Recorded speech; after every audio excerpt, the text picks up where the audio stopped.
Hello everyone, welcome back for Telling God's Story. Again, this week we're going to look at the miracles of Jesus. Last time we looked at his nature miracles, ways in which he showed his power over nature. This time we're going to look at the healing miracles of Jesus. This includes things like raising Lazarus from the dead, or the son of the widow of Nain, or the little girl, daughter of Jairus, raising them from the dead, or making a paralyzed man to get up and walk, healing the centurion's servant, or cleansing the lepers out in the countryside. But today in particular, I want to look at an occasion where Jesus gave sight to one who was blind. And so we'll take a look at John chapter 9, starting at verse 1. All right, again, for a recap about the miracles do something in particular. When Jesus performs a miracle, it's not just, wow, Jesus did something that's crazy and exciting, and we're amazed by it, but the miracles, they serve a particular purpose. The miracles demonstrate who Jesus is, that he is God made flesh, that he's one who has power within this creation that doesn't come from within this creation, but instead it comes from the fact that he is over this creation, that he is the creator of this creation, that he, as the second person of the Trinity, is Emmanuel. He's God with us, and now he's interceding within this creation in ways that are amazing. But even as he does so, he's alongside of us, and so the miracles, they are incarnational. They are taking place out of one who has become our brother. Jesus Christ, who's taken on our flesh, is achieving these things for the benefit of humanity and for the individuals in particular with whom he interacts.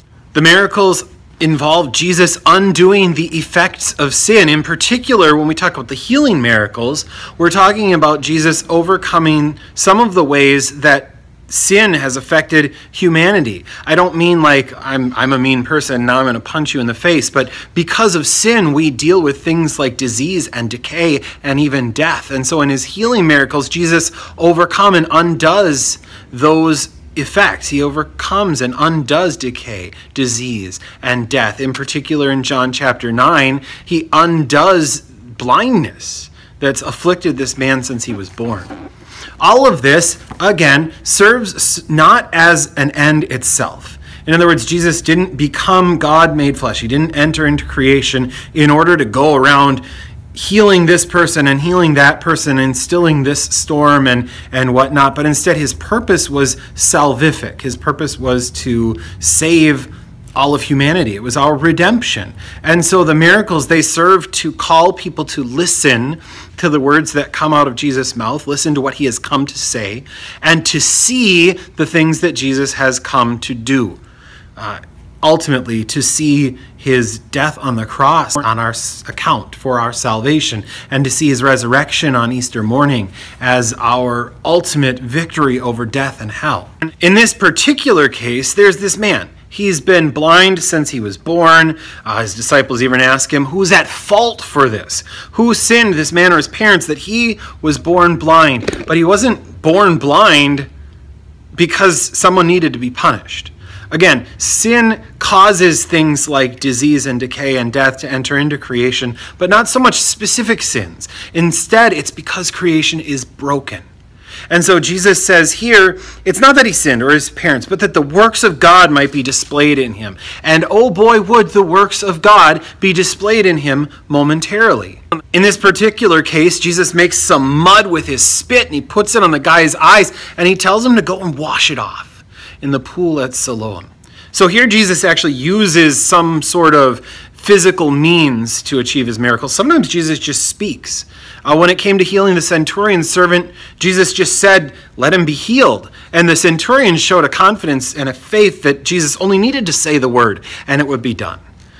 Jesus stills the storm with just a word. Here, Jesus uses some physical means to achieve his end, but the man's supposed to go and wash his eyes off. And he does, and he comes back seeing, and everyone is just aghast. Not like angry, but like, what happened? We don't understand, because we've known him forever, and he's blind. But now he sees. How does that happen? That doesn't happen. That can't happen. Nobody can just put some mud on you and make you see, except Jesus. And now there's a big hullabaloo because he says the man named Jesus did this. And now the Pharisees are out looking for Jesus. Jesus healed the man on a Sabbath day. That's a big no-no because he's doing work, apparently. The Sabbath, of course, being something that Christ himself has instituted, but they don't recognize that, and so they're coming after him. And so we have this great big interaction where this man's interrogated, his parents are interrogated, everybody's going to try to figure out what's going on. Where is Jesus? They want to punish him for giving the man his sight. It's the craziest thing. But the ultimate conclusion to this is that the man born blind, he comes to Jesus. And Jesus says, "Do you believe in the Son of Man?" The man answers, "Who is he, sir, that I may believe in him?" In other words, the miracle has opened the door for this guy to get what Jesus has come to do. Jesus says, "You have seen him, and it is he who is speaking to you." And the man whose blindness has been removed says, "Lord, I believe." And he worshiped him. See, this is the proper response to a miracle, because a miracle reveals the glory of God right in front of someone, in the midst of them. A miracle shows that God is present and active and achieving his purposes. That it is God himself who has come for our salvation, bringing a little snapshot of God's ultimate reconstruction and recreation of this world that's been broken by sin.